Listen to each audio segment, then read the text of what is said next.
So ayun guys, update muna tayo sa inyo. Nakalis na ako ngayon ng Colombia. Maraming salamat sa mga tumulong sa akin. Salamat kay Madam Kilay, sa kaibigan ko na si Max, kay George, sa mga magulang ko, sa ate ko. Maraming salamat sa inyo. It was really hard guys kasi sobrang hilong-hilo talaga ako. Kahit hilong-hilo ako, inilaban kong maglakad. Inilaban ko na hindi ako maging kaduda-duda sa airport. Napag-isipan ako na something. Umalis ako, wala na akong gadget.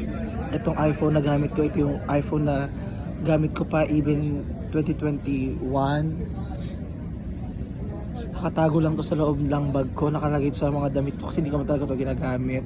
Nakuha nila yung iPhone ko na bago, yung MacBook ko, yung AirPod ko, yung iWatch ko, yung camera kong bago, yung power bank ko, yung bag ko, yung gold ko na kwintas, yung cash ko na worth $500.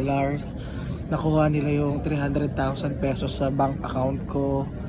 Nakuha nila yung credit card ko. Pina-freeze ko na yung account ko sa BDO. Yung sa Metrobank, hindi ko pa alam kung naayos na siya. Kasi hindi ko alam. Ang mag-aayos lang doon is yung family ko. And ayaw nila itindihin na hindi ko maalala yung account number. Wala akong picture ng card. And kung meron man, andun yung sa kabilang cellphone na nawala. So yun yung na-stress ko. Pero right now, andito na ako ngayon sa Amerika. Kararating ko lang guys. Actually, naiwan pa ako ng flight ko.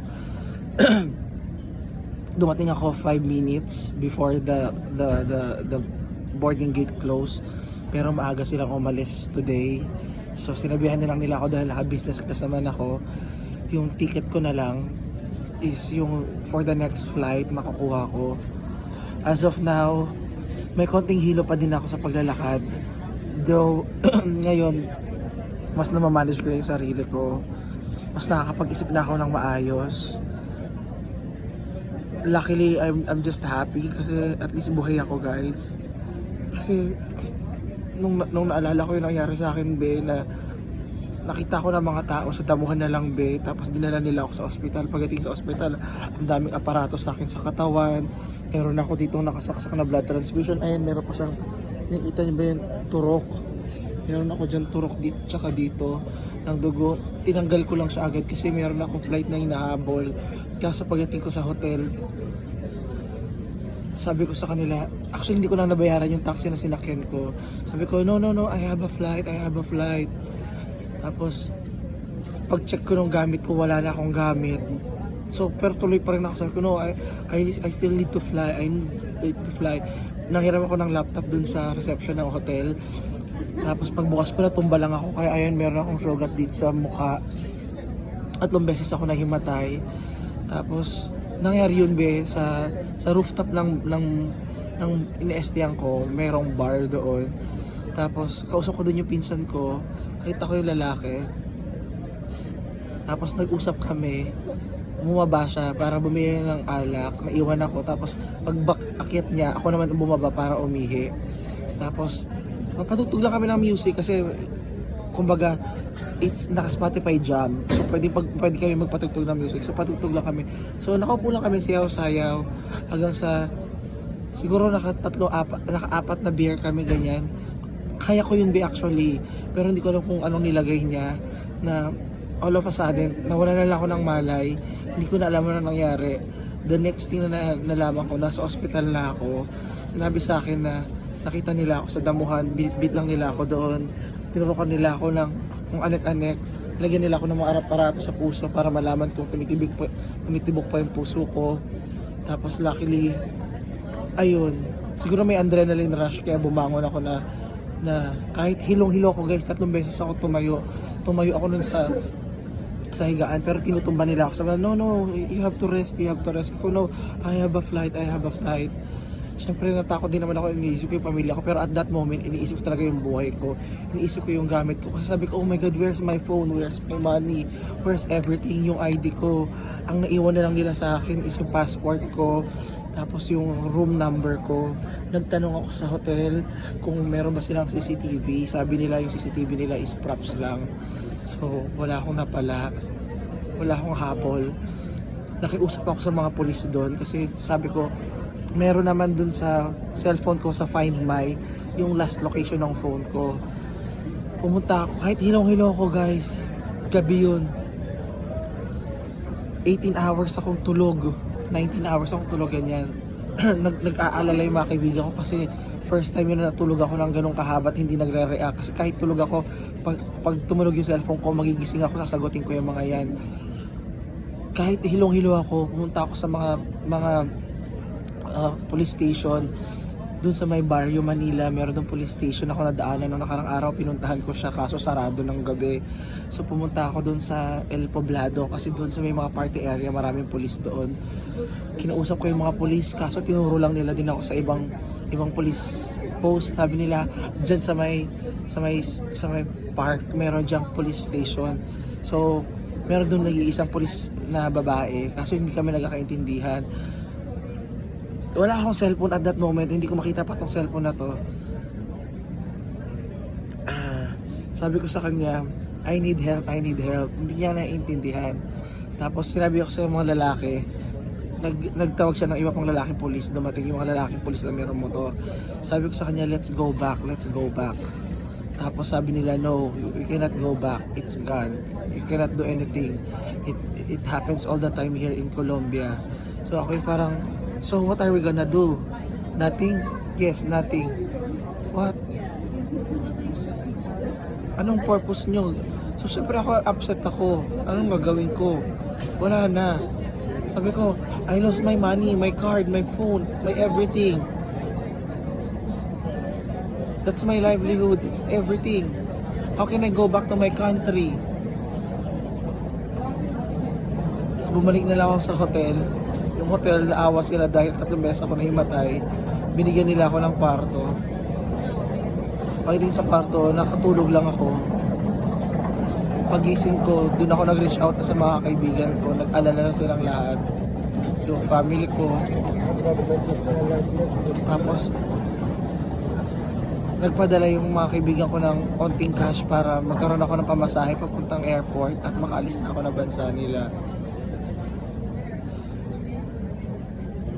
Never in my entire life nangyari itong ganito. Alam ko, ang daming sisi nito sa akin. At the end of the day, sabi ko nga, for the longest time na nandun ako, isang beses lang ako pag-usap, isang beses lang nagkaroon ng kaibigan. Wala akong kaibigan dun, guys.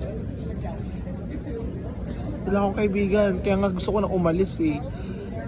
Nung nakarang araw, pag gusto ko na umalis, sinabihan ko sila George, gusto ko na umalis, bored na ako dito, wala naman ako magawa, wala naman ako makontent na, pare-pareho lang yung pagkain nila dito eh. Tapos sabi lang nila, hindi, extend mo na lang para sabay-sabay na tayo pupunta ng Miami. Supposedly, pupunta kami ng Miami nga this weekend. Kaso yun, dahil sa nangyari, hindi na ako actually, sinabi ko pa nga sa lalaki, hindi ako magtatagal. Sabi ko, after just few drinks, I will go home. Siguro dahil alam niya I will go home, doon na siya nagplano nilagyan ng droga yung inamin ko.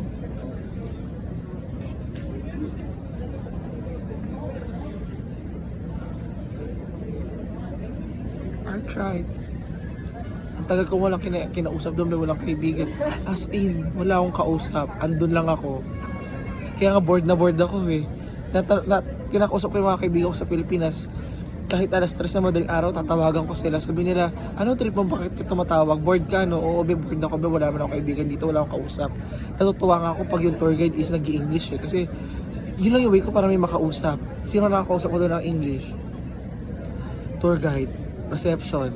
Pag may nakausap ako doon na tao, hola, ¿cómo estás? Muy bien, eto, bien. Buenas tardes, bien.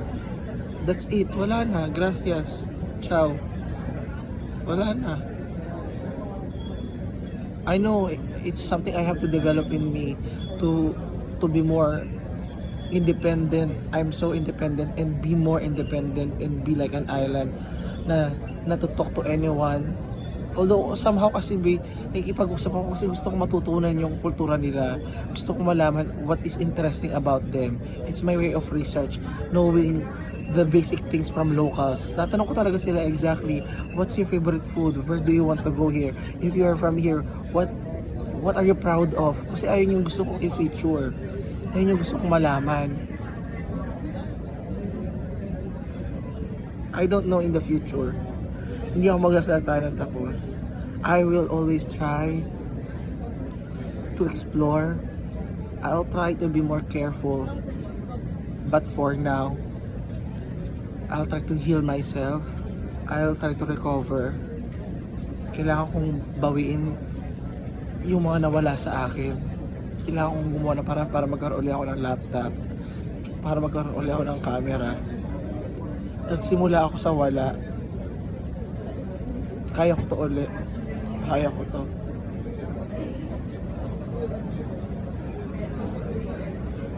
Hindi ako humingi sa inyo ng awa. Nagkukwento lang ako.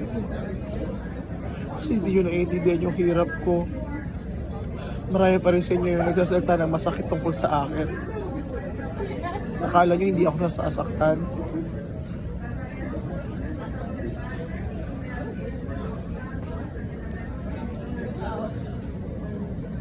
Ako to. Lagi naman eh. Alam mo, maasahan ko di sarili ko lang eh.